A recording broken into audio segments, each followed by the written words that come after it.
ओम शांति। आज है 23 अक्टूबर, शिव बाबा की साकार मुरली। आज मीठे बाबा कहते हैं, मीठे बच्चे, तुम्हारी यात्रा बुद्धि की है, इसे ही रूहानी यात्रा कहा जाता है। तुम अपने को आत्मा समझते हो, शरीर नहीं। शरीर समझना अर्थात उल्टा लटकना। प्रश्न, माया के पंप में मनुष्यों की को कौन सी इज्जत मिलती है? उत्तर है असुरी इज्जत। बाबा कहते, मनुष्य किसी को भी आज थोड़ी इज्जत देते हैं, कल उसकी बेइज्जती करते हैं, गालियां देते हैं। माया ने सबकी बेइज्जती की है, पतित बना दिया है। बाप आए हैं तुम्हें दैवी इज्जत वाला बनाने। ओम शांति। रूहानी बाप रूहों से पूछते हैं, कहाँ बैठे हो? तुम कहेंगे विश्व की रूहानी यूनिवर्सिटी में। रूहानी अक्षर तो वो लोग जानते नहीं। विश्वविद्यालय तो दुनिया में अनेक हैं। यह है सारे विश्व में एक ही रूहानी विद्यालय, एक ही पढ़ाने वाला है। क्या पढ़ाते हैं? रूहानी नॉलेज। तो यह है स्पिरिचुअल पाठशाला, स्पिरिचुअल विद्यालय। स्पिरिचुअल यानी रूहानी नॉलेज पढ़ाने वाला कौन है? ये भी तुम बच्चे अभी जानते हो। रूहानी बाप ही रूहानी नॉलेज पढ़ाते हैं, इसीलिए उनको टीचर भी कहते हैं। स्पिरिचुअल फादर पढ़ाते हैं। अच्छा, फिर क्या होगा? तुम बच्चे जानते हो, इस रूहानी नॉलेज से हम अपना आदि सनातन देवी देवता धर्म स्थापन करते हैं। एक धर्म की स्थापना, बाकी जो इतने सब धर्म हैं उनका विनाश हो जाएगा। इस स्पिरिचुअल नॉलेज का सब धर्मों से क्या ताल्लुक, यह भी तुम अब जानते हो।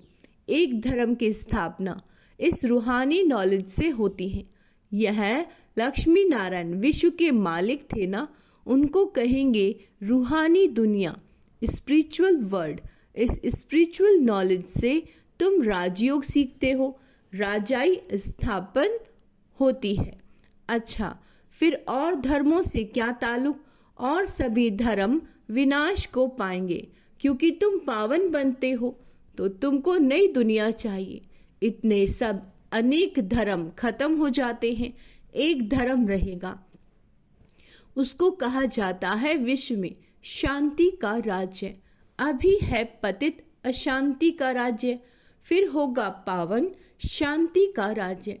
अभी तो अनेक धर्म हैं, कितनी अशांति है, सब पतित ही पतित हैं।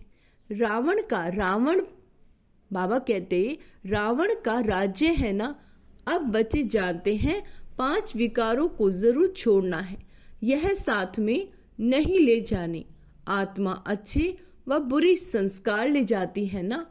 अब बाप तुम बच्चों को पवित्र बनने की बात बताते हैं। उस पावन दुनिया में कोई भी दुख होता नहीं। यह स्पिरिचुअल नॉलेज पढ़ाने वाला कौन है? स्पिरिचुअल फादर, सभी आत्माओं का बाप। स्पिरिचुअल फादर क्या पढ़ाएंगे? Spiritual knowledge. इसमें कोई भी किताब आदि की दरकार नहीं, सिर्फ अपने को आत्मा समझ बाप को याद करना है, पावन बनना है। बाप को याद करते करते अंतमति सुगति हो जाएगी। ये है याद की यात्रा। अच्छा, यात्रा अक्षर अच्छा है, वह है जिस्मानी यात्राएं, ये है रूहानी। उसमें तो पैदल जाना पड़ता है, हाथ पांव चलाते हैं। बाबा कहते इसमें कुछ नहीं, सिर्फ याद करना है। भल कहीं भी जाओ, फिरो, उठो, बैठो, अपने को आत्मा समझ बाप को याद करो। डिफिकल्ट बात नहीं है, सिर्फ याद करना है। यह तो रियलिटी है ना। आगे तुम उल्टे चल रहे थे, अपने को आत्मा के बदले शरीर समझना, इसको कहा जाता है उल्टा लटकना। अपने को आत्मा समझना, ये है सुल्टा। अल्लाह जब आते हैं तब आकर पावन बनाते हैं। अल्लाह की पावन दुनिया, रावण की पतित देह अभिमान में सभी उल्टे हो गए हैं। अब एक ही बार देही अभिमानी बनना है। तुम हो अल्लाह के बच्चे, अल्लाह हूँ नहीं कहेंगे, है ना। अंगुली से हमेशा ऊपर की तरफ इशारा करते हैं तो सिद्ध होता है अल्लाह वह है। तो ज़रूर बाबा कहते यहाँ ज़रूर दूसरी चीज़ है, हम अल्लाह बाप का बच्चा हूँ, हम भाई भाई हैं। अल्लाहू कहने से फिर उल्टा हो जाएगा कि हम सब बाप हैं, परंतु नहीं। बाबा कहते बाप एक है, उनको याद करना है। अल्लाह एवर प्योर है, अल्लाह खुद बैठ पढ़ाते हैं। थोड़ी सी बात में मनुष्य कितना मूंझते हैं। शिव जयंती भी मनाते हैं ना। श्री कृष्ण है स्वर्ग का पहला राजकुमार, यह है बेहद का बाप, इनको राज्य भाग्य देते हैं। बाप जो नई दुनिया स्वर्ग स्थापन करते हैं उसमें श्री कृष्ण नंबर 1 प्रिंस है। बाप बच्चों को पावन बनने की युक्तियां बैठ बताते हैं। बच्चे जानते हैं स्वर्ग किसको, जिसको बैकुंठ विष्णुपुरी कहते हैं, वो पास्ट हो गया है, फिर फ्यूचर होगा, चक्र फिरता रहता है। यह ज्ञान अभी तुम बच्चों को मिलता है, यह धारण कर फिर और कराना है। हर एक को टीचर बनना है। ऐसे भी नहीं कि टीचर बनने से लक्ष्मी नारायण बनेंगे, नहीं। टीचर बनने से तुम प्रजा बनाएंगे। जितना बहुतों का कल्याण करेंगे उतना ऊंचा पद पाएंगे, स्मृति रहेगी। बाप कहते हैं ट्रेन में आते हो तो भी बैज पर समझाओ। बाप पतित पावन लिबरेटर है, पावन बनाने वाला है। बहुतों को याद करना पड़ता है। जानवर, हाथी, घोड़े आदि कचमच को भी अवतार कह देते हैं, उनको भी पूजते रहते हैं। समझते हैं भगवान सर्वव्यापी अर्थात सब में है, सबको खिलाओ। अच्छा, कण कण में भगवान कहते हैं, फिर उनको कैसे खिलाएंगे? बिल्कुल ही समझ से जैसे बाहर है। लक्ष्मी नारायण आदि देवी देवताएं थोड़ी ही यह काम करेंगे, चींटियों को अन्न देंगे, फलाने को देंगे। तो बाप समझाते हैं तुम हो रिलोजी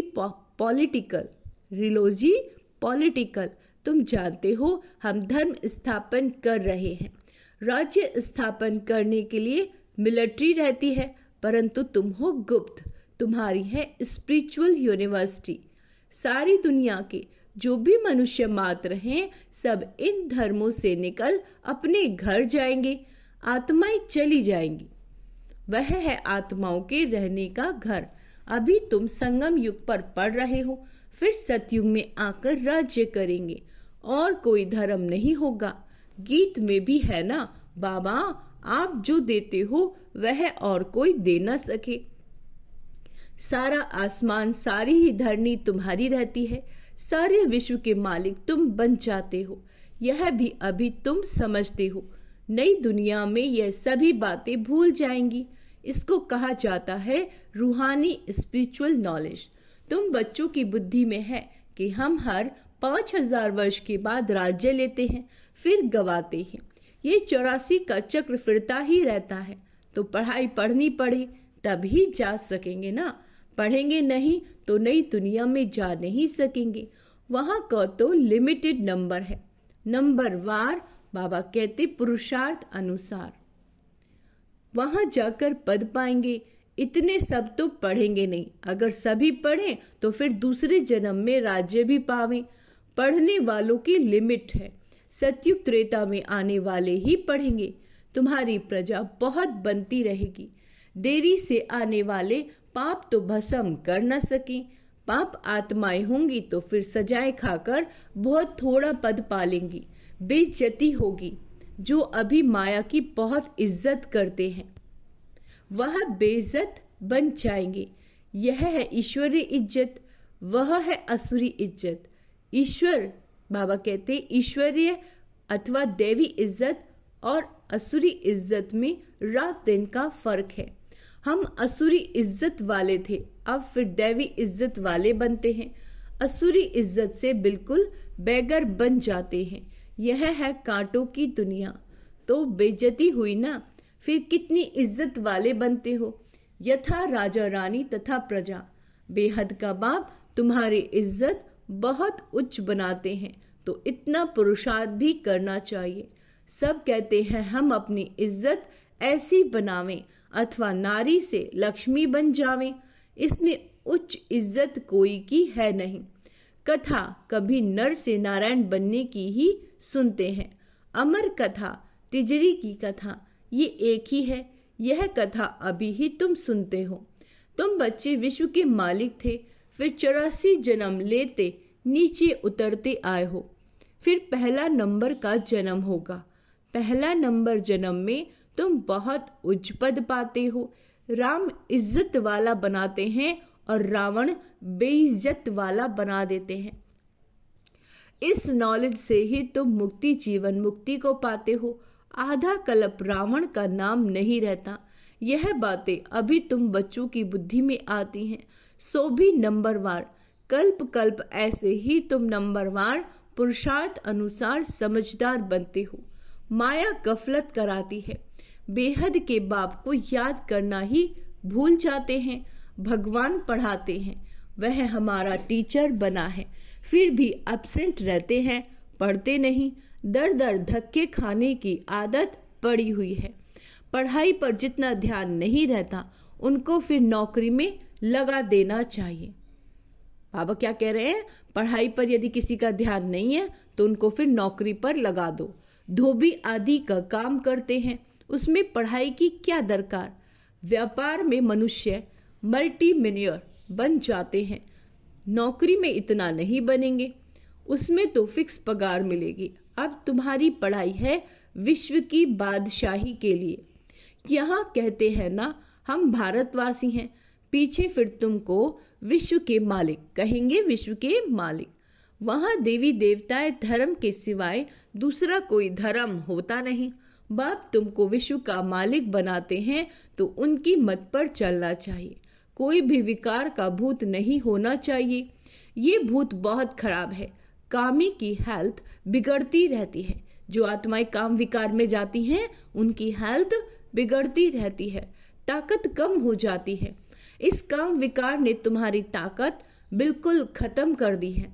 नतीजा ये हुआ, आयु कम होती गई, भोगी बन पड़े हो। कामी, भोगी, रोगी सब बन जाते हैं।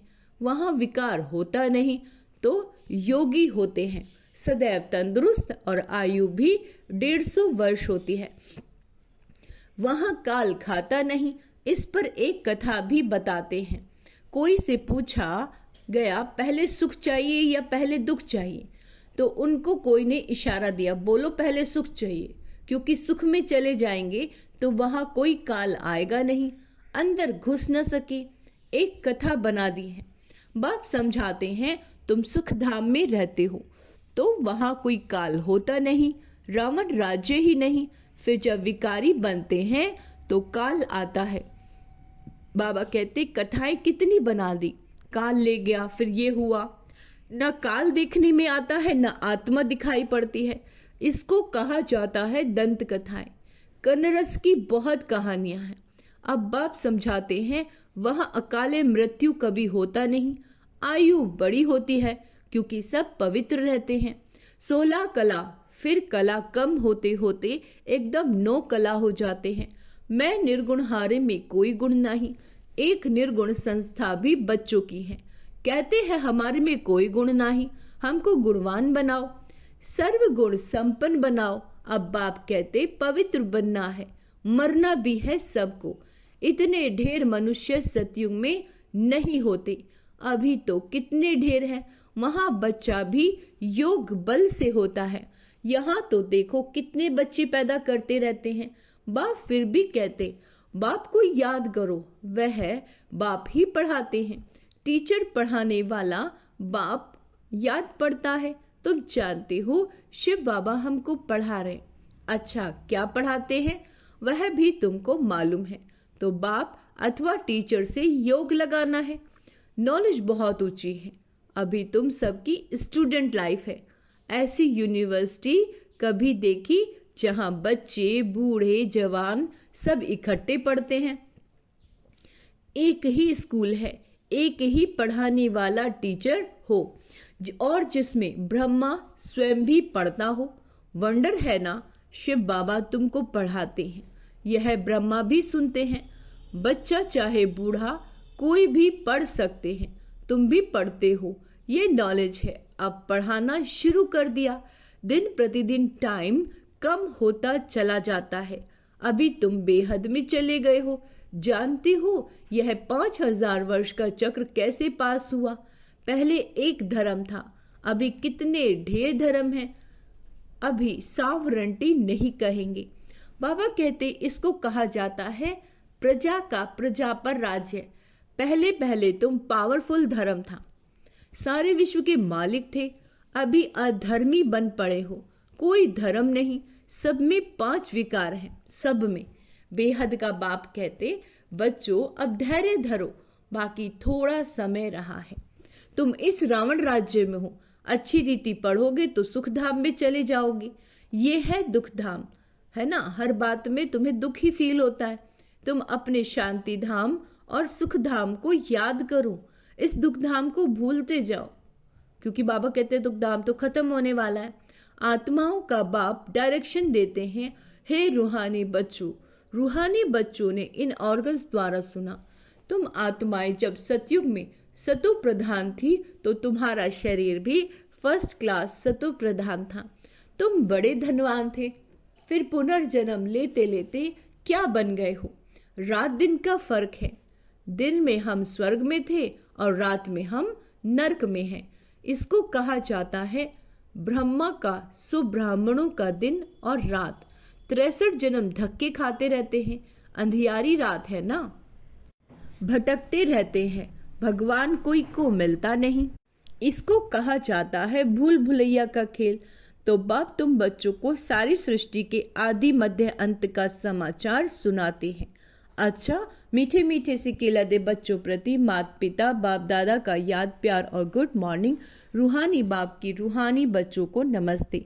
हम रूहानी बच्चों की रूहानी माता पिता बाप दादा को याद प्यार गुड मॉर्निंग। नमस्ते मीठे बाबा, शुक्रिया बाबा, शुक्रिया। धारणा के लिए मुख्य सार। दर दर धक्के खाने की आदत छोड़, दर दर धक्के खाने की आदत छोड़। भगवान की पढ़ाई ध्यान से पढ़नी है, कभी अपसेट नहीं होना। बाप समान टीचर भी बनना है, पढ़कर फिर पढ़ाना है। सत्यनारायण की सच्ची कथा सुनकर नर से नारायण बनना है।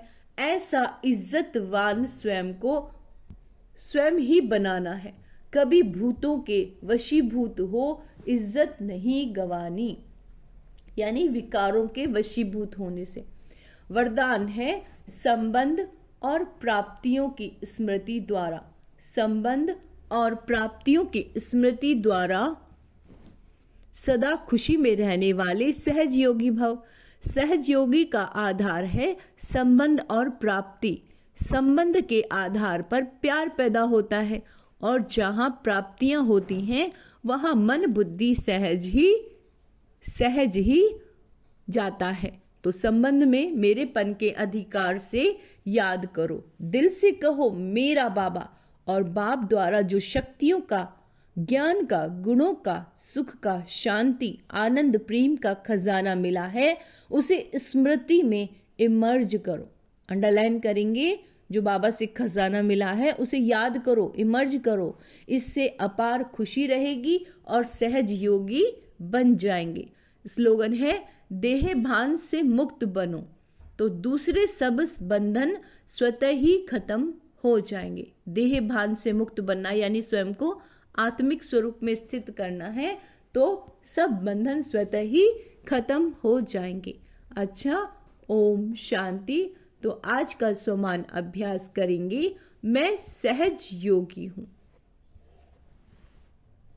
आज्ञाकारी बच्चा हूँ। ओम शांति।